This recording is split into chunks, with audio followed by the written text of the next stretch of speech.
The worst thing I've ever done in my life happened about 12 years ago, when I was a 16-year-old kid living in Cleveland, Ohio.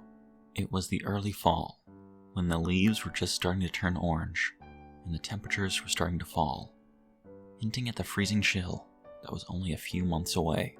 School had just started, but it had been going on for about a month now, so all the excitement of going back and reuniting with old friends had been replaced by the realization that we were captives in a place that only wanted to load work upon us. Understandably, my friends and I were all eager to do anything that might remind us of the worry-free, responsibility-free days of summer. Earlier that year, about the time the last school year had let out, one of my friends from work, McDonald's, which some people think is lame, but I always had a great time there, had taught me a technique to make yourself pass out with the help of an assistant. It worked something like this. One person would rapidly take 10 deep, heavy breaths, and on the 10th, squeeze his eyes shut and hold his breath as tightly as possible while crossing his wrists over his heart. The assistant would then give the person a huge bear hug from behind and squeeze the person's wrists into his breastbone. Within seconds, the person holding their breath would lose consciousness. The assistant was then in a perfect position to make sure you didn't totally collapse and crack your skull open on the sidewalk. The effect only lasted for like a second or two. It wasn't like we were putting ourselves in comas or anything, but it felt like you had been out for hours. And when you came to, the disoriented feeling of not knowing where the hell you were and what you were doing there was awesome. Now, I know some people are like, what the fuck, are you a fucking retard? And yeah, I know. We were probably killing about 1 million brain cells each time we would knock ourselves out. And I think probably my memory has suffered for it. But to a bored as hell 16-year-old, I thought it was hella cool. All the effect of getting your lights punched out with none of the pain of getting hit in the face. I tell you to try it to see for yourself, but after what happened, I would never recommend it to anyone. One interesting side effect of doing this, which was really most of the reason we did it, was that while you were out, you'd have extremely lucid, vivid dreams, which you could always recall upon waking. After all, you were only asleep for 2 seconds. We were good kids, and had never, and would never, try drugs. So to us, this was like a poor man's LSD. These visions, in some way, were usually related to what you were looking at right before you passed out. For example, once I dreamed that I was climbing a mountain way up in the Himalayas or something, but there was a handrail there. Who the hell puts handrails at 20,000 feet? When I came to and remembered where I was, I realized I had been looking at the staircase at the corner of my girlfriend's living room. Another time, I had a vision of Fred Flintstone smiling and holding out his hand in front of a mural with the DARE logo on it. That is, Drug Abuse Resistance Education, a program that cops teach in public schools. You've probably seen the bumper stickers. I woke up and saw that my friend Brett had been standing in front of me right before I slipped into dreamland, and that logo was on his shirt. Where Fred Flintstone came from, I have no idea. The visions were always mundane things like those. Always. Until that one day. Like I said, school had been going on for about a month, and we were already sick of it. We were hanging out one Saturday in the field, which was really an easement for the electric company to run their high-voltage lines. A few of us were sitting on the metal beams at the bottom of one of the towers. My friend Mike was climbing up to the second tier of beams so he could jump the 8 or 10 feet to the ground. I thought it was stupid, but hey, I'm the guy who thought it was cool to induce unconsciousness by starving my brain of oxygen. It was a warm day for October, but the light gray of the sky was slowly getting darker. And in Cleveland, in October, that probably meant that before long, the temperature would soon drop from a comfortable 70 to about 50 in the course of a few minutes. And, if we were really unlucky, an ice-cold rain would start to fall. The air was already damp and heavy, and we could hear the quiet buzzing of the high-tension wires above us.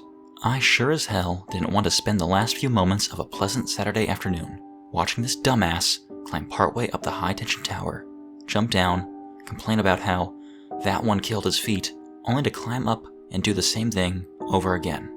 "Hey, let's make ourselves pass out," I said. By that time, it wasn't as much fun as it had been in the early summer, when we first discovered it, but it was a hell of a lot better than what we were doing. Vince was up for it, so was Richard, but Mike, the guy jumping off the tower, said, "What the fuck are you guys talking about? Holy crap, you haven't been knocked out before?" Vince asked. "No," was the response. Mike had been at his mom's house all summer, so he hadn't been in on all the fun we had been having. "Dude, you gotta try this. Watch, we'll show you." Vince and I got off the tower, stood in the grass at the center, and I did the customary 10 deep breaths. I squeezed my eyes shut and held my breath so hard that if they hadn't been shut, they'd have probably popped out of my head. Then I felt my friend clamp down on my arms in front of my chest. And suddenly, as if there were nothing more natural in the world, there was a giant lobster climbing around a lobster cage, and I was under the ocean with seaweed growing from the sandy bottom under my feet. The next thing I remember, I was awake, and Vince and Richard were asking me, "Dude, what did you see? What'd you dream?" The back of my head was killing me. Fuck, did you let me fall? I wasn't really that heavy, but Vince was pretty weak. He just stood there, looking guilty, and Richard told me he had. "What'd you see, though?" he asked.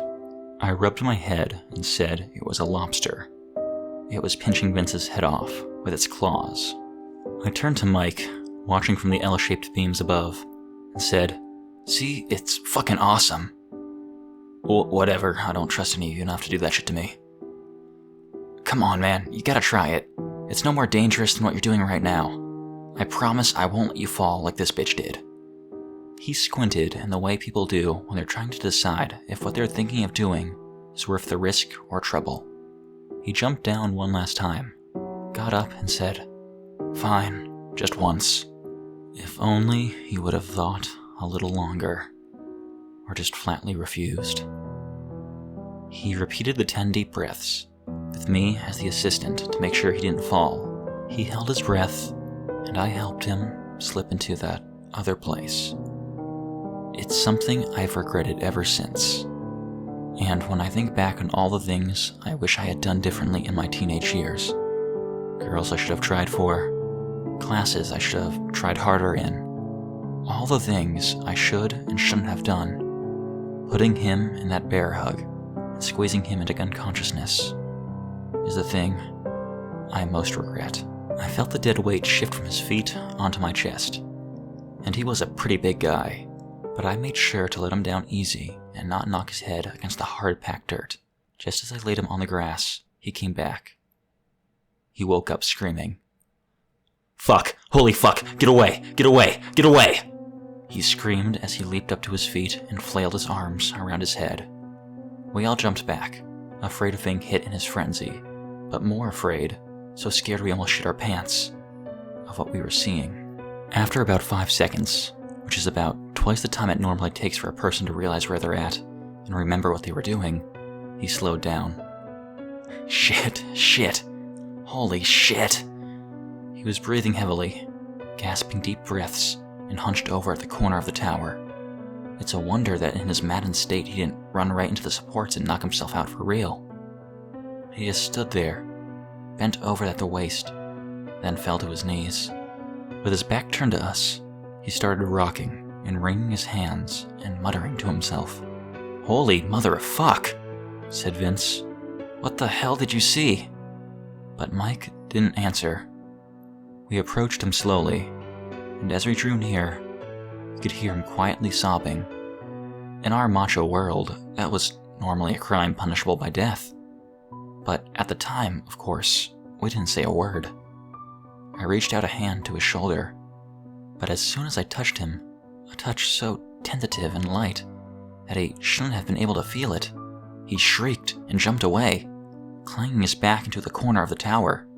He pressed up hard against it, staring at us with a look of terror in his eyes so real, you'd think we were demons from the pit of hell. If ever in those few moments I thought he was putting on to fuck with us, that look put all my doubts to rest. That, and what happened afterward, of course. None of us said anything, but after about 10 minutes, Mike had calmed down enough that Richard was able to coax him to his feet and lead him back to his house. As I suspected, the temperature had fallen like crazy in just a few minutes, and, just as I figured it would, the freezing cold drizzle started to fall. I told Vince I was just going to go home and I'd see him tomorrow. We always spent the evenings and rainy days playing Mortal Kombat on our SNES, but he didn't object. I think he probably wanted some time alone to reflect on what horrible thing we had done to our friend, just like I did. The next day, I went to see how Mike was doing, but he and his dad were gone the whole day. I asked him later where he went, but he wouldn't tell me. I think it must have been to a psychiatrist, because by Tuesday, next time I saw him, he seemed to be better, if a little zoned out. I figured he got some drugs to calm his nerves, but that's just a guess. I never really found out. Over the next few days, the four of us hung out, and while Mike was quiet, he didn't say anything about what had happened. We just talked about stupid, unimportant stuff. Girls we liked, classes at school we hated. I wish we had said something to him now, though I don't know if it really would have helped. We had no idea what we were facing, and to this day, I still have no clue. But we avoided the subject of what happened that Saturday, and the practice of passing out in general, like it was the plague. It wasn't until the following Saturday that he said anything related to what was happening to him. We were walking down the quiet street of our neighborhood, towards the wooden footbridge that crosses the creek that runs between the houses, separating the development into two halves. I was going on about this hot girl who was a grade above me and who, consequently, wouldn't give me the time of day, and he, staring at the ground, walked on with his hands in his pockets. Suddenly, out of nowhere, and right in the middle of one of my sentences, he says, "I won't be around much longer." Huh? They'll be coming again tonight, and I don't think I'll be able to keep them out this time. Hey, what are you talking about? Who's coming tonight? The hands. The voices. At this point, I was like, holy shit. I could feel my breathing get quick and shallow, and I felt my face and hands get hot to hear him talk, so matter-of-factly, about some horror that I couldn't even imagine. But I'll never forget that conversation. It's etched into my mind, like the stone tablets in the 10 Commandments. I stammered a few times, and said stupidly, "What hands?" At night, I look at the tree out my window, then it goes black, and the hands, dozens, 100 of them, push in against the glass. And what do? I push back, all night, but I'm tired. I can't keep them out anymore, and the voices say I have to let them in. Little kid voices, and little kids' hands. He lowered his voice to a whisper, but I could tell, in what he said next, that he was struggling to keep the panic at bay. "Sometimes I see their faces," he said in a trembling voice. We had come to the walkway up to his house. He stopped and finally lifted his face to me. "Tell Vince he can have my Super Nintendo. He doesn't have one, and his mom sure as hell won't buy him one. Richard can have my CDs. I know you guys don't like rap, but he does." I started to say something, but he turned and walked up to his house. He went inside and closed the door. How I wish I would have gone up and knocked. Told him I would have stayed the night. But we were 16, and at that age, guys didn't do that anymore. So I just went home. I didn't even answer the door for Vince when he came over later. When I went to bed, I didn't sleep well, and I was constantly listening to every creak and groan the house made, listening for the voices of a multitude of children. I normally slept with the curtains open, but tonight, I closed them tight. The next day, we learned someone had broken into Mike's house. A police car was there in his driveway, and I about shit a brick when I saw it. Later, my worst fears were confirmed when I learned that it was Mike's bedroom window that had been broken into. He was missing, was all they told us. The cops asked all three of us a ton of questions, and people from the Center for Missing and Exploited Children came and asked us more. I'm sure I looked as guilty as shit. But when I said I didn't know what happened, it was, after all, halfway true. They were looking for some pervert that abducted Mike. So no matter how hard they grilled me, they couldn't get any information relating to that, of course. So finally, they gave up. He was on milk cartons and missing children TV shows, but to this day, his is still an unsolved case. After it was all over, I went to the library to research what the fuck happened.